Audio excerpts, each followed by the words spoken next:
अस्सलाम वालेकुम। आज के इस वीडियो में हम डिस्कस करेंगे वो कौन सी बेड टाइम हैबिट्स हैं जिनसे हमारा वेट गेन होता है।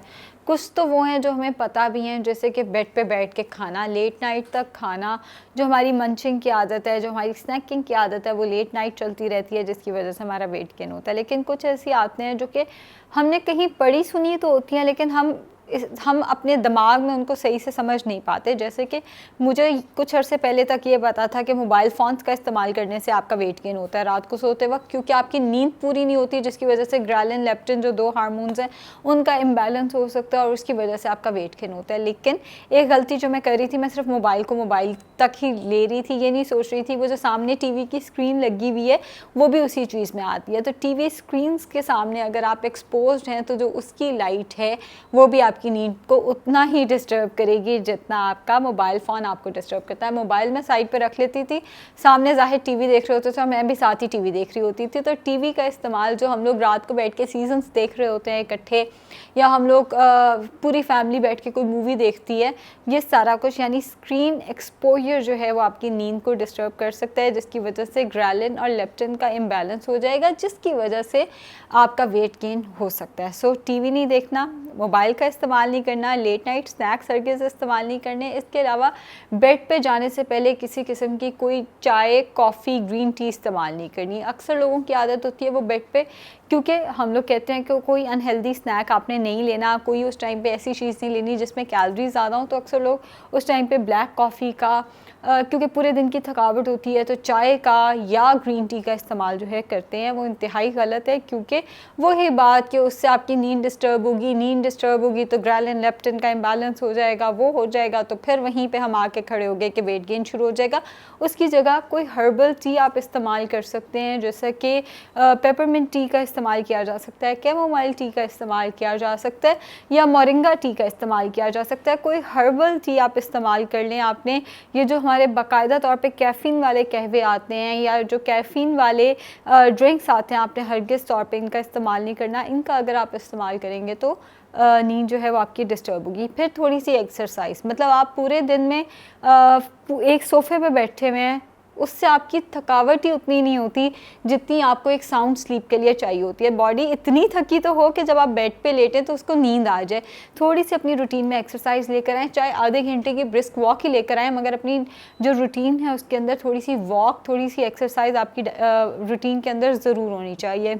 छोटे छोटे कुछ स्ट्रेसर्स होते हैं, जैसे मेरी बहुत गंदी आदत थी कि मैं असाइनमेंट टाइम पे नहीं थी करती। अब जब मैं सोने लगती थी मुझे साथ में दिमाग में आ रहा होता था हाँ असाइनमेंट रहती है, या अभी भी कई दफ़ा कोई काम रह रहा होता है, मुझे याद आता है हाँ फ़लाँ क्लाइंट की कंसल्टेशन मिस हुई थी, उन्होंने टाइम पे फ़ोन नहीं था उठाया, या मैंने टाइम पे फ़ोन नहीं था किया, वो एक कंसल्टेशन पेंडिंग है।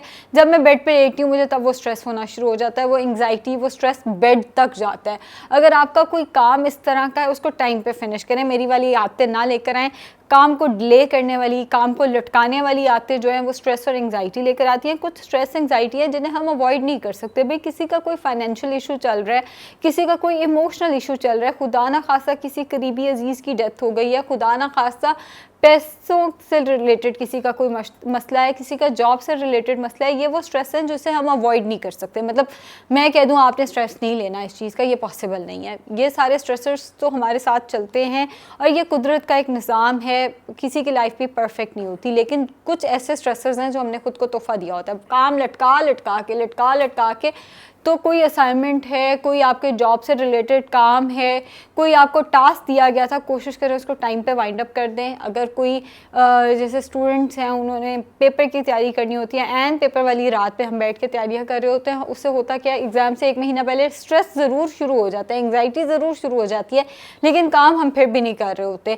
बच्चे के एग्ज़ाम आ रहे हैं, बच्चे को तैयारी नहीं करवा रहे, बस घर बैठ के उसकी टेंशन लिए जा रहे हैं। बच्चे के एग्ज़ाम आ रहे हैं, बच्चे के एग्ज़ाम आ रहे हैं, कोई इवेंट आ रहा है, हमने उस पर कोई प्रैक्टिकली काम नहीं कर रहे, बस एंग्जाइटी स्ट्रेस रोज़ लिए जा रहे हैं कि इवेंट आ रहा है, हमने तो कपड़े ही नहीं बनाए, इवेंट आ रहा है, हमने तो यही नहीं किया, वो ही नहीं किया। तो अपनी चीज़ों को थोड़ा सा अगर आप मैनेज कर लेते हैं तो भी आपकी क्वालिटी ऑफ स्लीप बेहतर होगी। जब आपकी क्वालिटी ऑफ स्लीप बेहतर होगी तो वेट गेन या जो रात को उठकर आप फिर खाना शुरू कर देते हैं, इन चीज़ों को रोका जा सकेगा। हमने एक बात तो डिस्कस की कि जब आप सोने लगते हैं आप ज़रूरत से ज़्यादा खा लेते हैं, कोई स्नैक खा लेते हैं जिसकी वजह से आपका वेट गेन होता है। लेकिन एक और चीज़ है कि आप बिल्कुल नहीं खाते।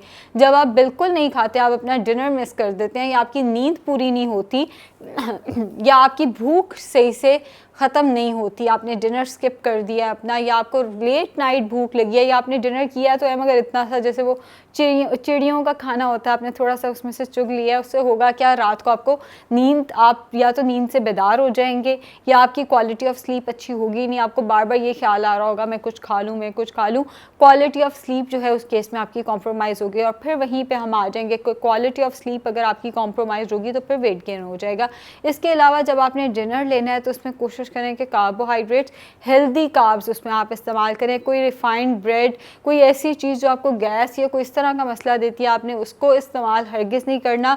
कोई ऐसी चीज़ आपने इस्तेमाल नहीं करनी जिसकी वजह से आपको नींद ना आए, जैसे कैफ़ीन वगैरह, या कोई ऐसी चीज़ जिसको खा के, जैसे बहुत स्पाइसी फूड होता है, आपको बर्प्स आते रहें या आपको एसिडिटी होती रहे, हरगिज़ इस चीज़ का नहीं करना। हमारा मज़हब भी यही कहता है खाना हमेशा, रात का खाना हमेशा फ़कीर की तरह खाओ, लाइट खाना खाना है, इतना लाइट नहीं खाना कि भूखी, मतलब आप भूख की वजह से जागते रहें, और इतना स्पाइसी और इतना मज़ेदार खाना भी नहीं खा लेना कि तेज़ाबियत की वजह से या बर्प्स की वजह से जागते रहें। तो अपनी क्वालिटी ऑफ स्लीप पे अगर आप काम करते हैं, स्ट्रेस को छोड़ते हैं, खाने की क्वालिटी बेहतर करते हैं, अपनी स्नैक्स की क्वालिटी बेहतर करते हैं, चाय कॉफ़ी छोड़ के आप हर्बल टी की पे स्विच कर जाते हैं, और अपना स्क्रीन टाइम जो है उसको स्विच कर लेते हैं रीडिंग, मतलब कोई काम ऐसा करें जिससे आप रिलैक्स फील करें, जिससे आप अच्छा फील करें। कोई स्टोरी पढ़ लेते हैं उस टाइम पे, कोई अच्छी किताब पढ़ लेते हैं उस टाइम पे, तो वो आपको ज़्यादा रिलैक्स करेगा, बजाय इसके कि आपने सुनना है कि आजकल पूरे दुनिया के ये हालात चल रहे हैं, कोविड की वजह से इतने लोग बेरोज़गार हो गए हैं। मैंने जब से कोविड आया न्यूज़ सुनना छोड़ दिया, इतना स्ट्रेस देती है न्यूज़, हम लोग समझते भी नहीं हैं, हम लोग सोचते भी नहीं हैं। एक एक्सीडेंट की न्यूज़ आती है और हम लोग खुद इतना, मुझे आप लोगों का नहीं पता, लेकिन इतना स्ट्रेस शुरू हो जाता है, इतनी परेशानी आजकल, तो न्यूज़ ही कोई अच्छी नहीं है ना, मतलब आप टीवी चलाते हो और आप परेशान हो जाते हो, इतना बुरे बुरे खबरें आ रही होती हैं। तो टीवी को उस टाइम पे आप बिल्कुल खैर आबाद ही कहें, बुक रीडिंग या कोई अच्छी स्टोरी जो है उसमें अपने आप को इन्वॉल्व करें, वो ज़्यादा बेहतर है। और फिर सबसे बढ़कर के कमरे का कलर पीसफुल होना चाहिए। जो ऑरेंज कलर है वो जैसे रेड कलर हो गया वो आप, या ब्लैक कलर हो गया, वो आपको एनर्जी दे देता है। अब आप सोने के लिए लेटे हैं और आपका कमरे का कलर ही ऑरेंज कलर का हुआ है, मेरी एक फ्रेंड है उसका ऑरेंज और ब्लैक कलर का कमरा है, तो मैं अब सोच रही हूँ कि हाँ भाई अगर वो ऑरेंज और ब्लैक कलर के कमरे में सोती है तो उसकी नींद कैसे बहुत अच्छी क्वालिटी की हो सकती है। आपके कमरे का कलर जो है वो लाइट होना चाहिए ताकि आप बड़ा अच्छा और रिलैक्स जो है फील करें। शुक्रिया।